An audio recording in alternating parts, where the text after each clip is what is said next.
All right, everyone. Welcome to another edition of The Danny Show. I'm your host, Daniel Cody, and this is where I give commentary and reviews on all things wrestling. I am proud to announce that we have hit 100. Thank you guys so much. It is well appreciated. But I will celebrate that later. Let's get to tonight's talk about SmackDown from Birmingham, Alabama tonight, and I promise we will celebrate the 100. But let's talk about SmackDown tonight because this I got a lot of interesting stuff planned. Now, as we know, at Madison Square Garden, Roman Reigns brutalized Brock Lesnar and stood over him demanding acknowledgement after their separate matches against one Pat McAfee and Roman Reigns against Seth Rollins.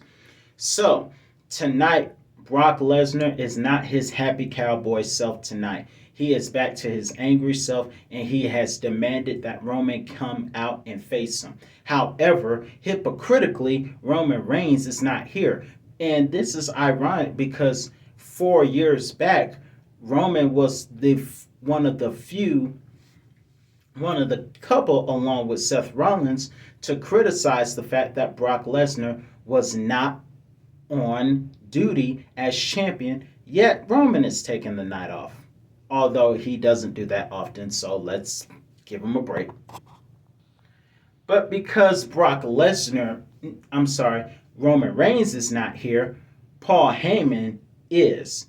And that means now Brock has a new target. And watching Paul Heyman run was hilarious. We all know Brock would have caught Paul Heyman a lot sooner if it weren't for the security guards that Brock Lesnar had to bulldoze his way through. Other than that, Roman would have got to Paul a lot quicker, and we all know Paul cannot run because he. I'm gonna just stop there before I say anything offensive. After that match, we opened up the night with a tag team match between the New Day and Ridge Holland with Sheamus. Now, guys, if I get a little loud in my voice, please forgive me, but I'm furious. I'm furious.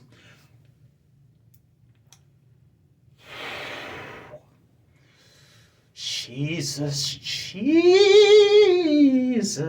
Oh, Lord Jesus, take the wheel. Ooh, Jesus, Mama say, Mama Saka Makusa. Mama say, wanna be starting something. I'm speaking in church tongues because I'm angry. What in the free world did WWE just do?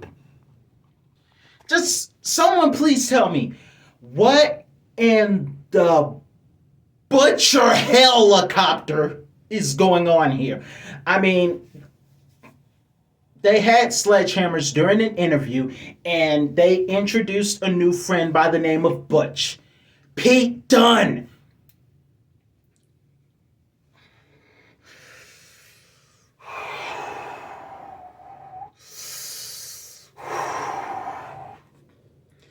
Jesus be my Jesus be my peace. Jesus be my peace. I'm hot. Why does WWE continue to do that? I've been a lifelong fan of WWE, but when it's funny, when Mr. McMahon said many years ago he was going to inject the WWE with the poison, what he's doing right now is injecting WWE with a poison. Why? Why do you take somebody as great as Pete Dunne, who has had a great rivalry with Tony D'Angelo, who made me hungry this Tuesday when he was at an Italian restaurant eating pasta? Either way, they had a great rivalry together. Great rivalry. And when you're finished with, I know Black and Gold is gone, and I got so much to say. First of all, I don't even know if I was not able to highlight the moves of the match like I normally am because I was so lost on the fact that y'all once again took another character and ruined him. Why? Oh, Jesus. Jesus. Jesus, give me grace. Give me peace, Lord. Give me peace. This is the stuff that when you grew up in a Christian household, you talk like this when you don't want to say something wrong or cuss or do something. But why? Pete Dunne, the Bruiserweight, a UK NXT UK champion, probably should have been NXT champion, NXT tag champion with Matt Riddle. Why? Why? He went from doing that to just ruining people. Why? I mean, I know Black and Gold is gone, and there are some parts about NXT that are cool. But first, you ruin NXT by turning it into make no mistake, 2.0. There is a lot of good about 2.0.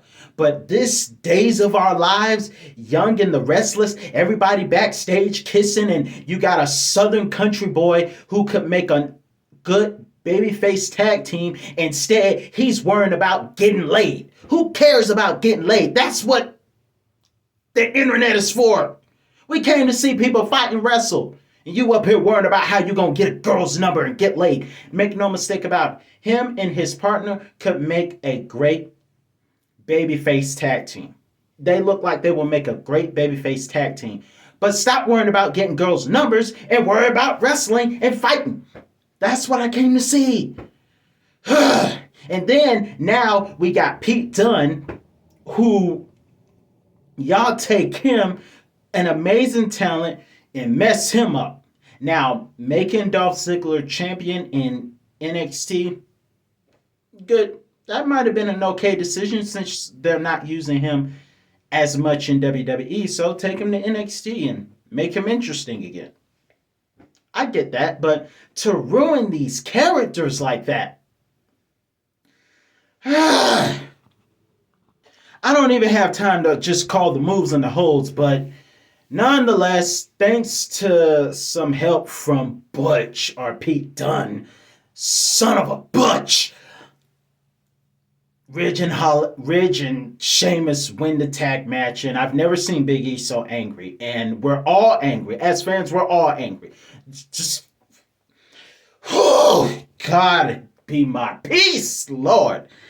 Moving on, we all know that I can't wait to see, on a small side note, I can't wait to see Stone Cold Steve Austin stun Kevin Owens, as Pat McAfee pointed out. Kevin Owens uses Stone Cold's move and now wants to call Stone Cold out. He's going to get stunned at WrestleMania, guaranteed. And YouTube showed a post, and one of the YouTube channels did a community post showing Stone Cold training for a fight. So that's going to be interesting. In other news tonight, we were supposed to see Drew McIntyre in the Raiders. Did I say Titer? I meant Drew McIntyre. I'm so mad right now. I'm getting words mixed up. That's how mad I am about this. And I'm a huge WWE fan, but this is just ridiculous. But either way, moving forward, it was supposed to be Drew McIntyre with the Raiders versus Baron Corbin, Magic Mike Moss, and Jinder Mahal alongside Shanky, because Veer is never coming. Just that's another thing. If y'all don't hurry up and make Veer show up, stop showing promos, because he ain't. Jesus will be back before Veer shows up. Sorry if I seem a little mad. I'm usually happy, but this is ridiculous. Now let's move forward.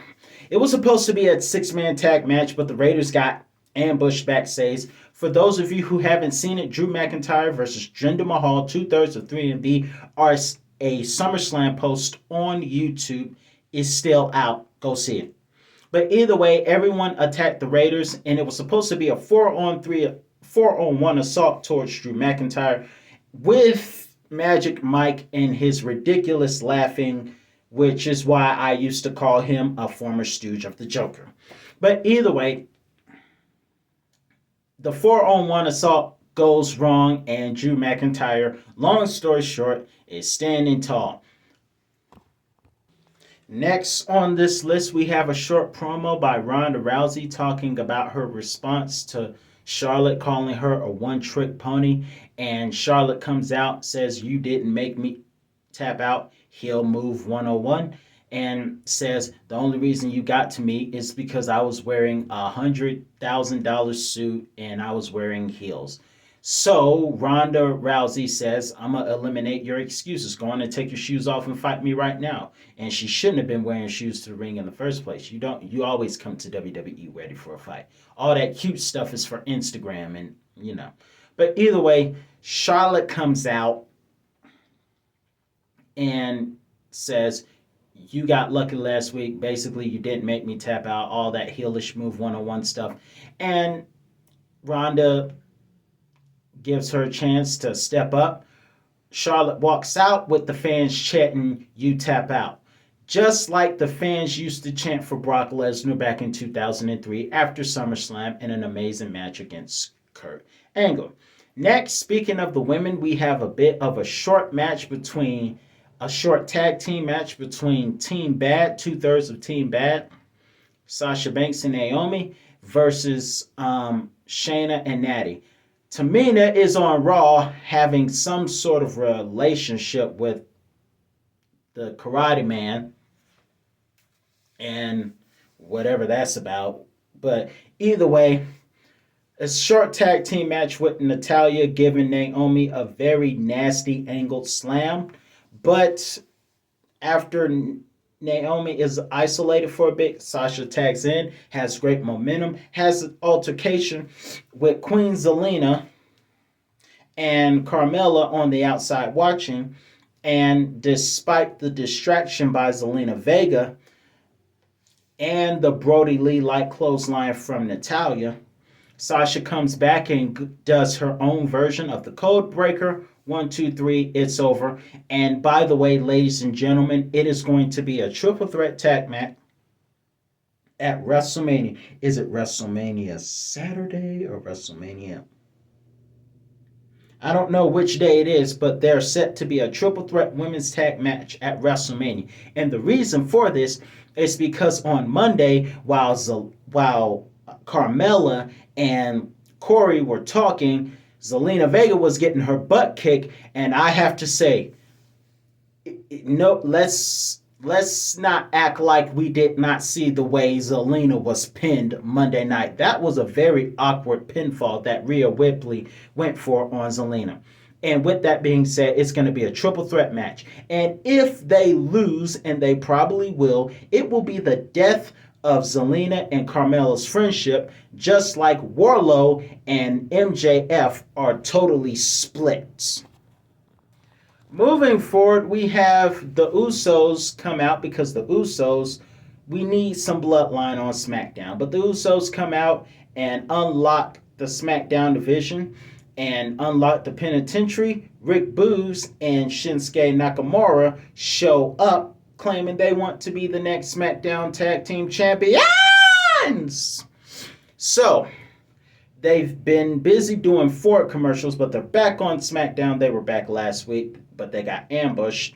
And so, with Rick Boogs apparently being injured, he was going to fight Jey Uso, but miraculously, Rick Boogs is healed very quickly, and he is able to defeat Jey Uso after bench pressing him a few times, 11 times, and another bench press during a vertical suplex and pump handle slam. 1, 2, 3. Rick Boogs and Shinsuke are going to WrestleMania, but before they can celebrate, Jimmy Uso comes in and attacks with the guitar. So let's get down to the main event of the evening. We have Ricochet versus Sami Zayn. Before that match could begin, Austin Theory comes out and tries to punk out Pat McAfee again. This time, Pat McAfee whipped that ass. He whipped Theory's ass.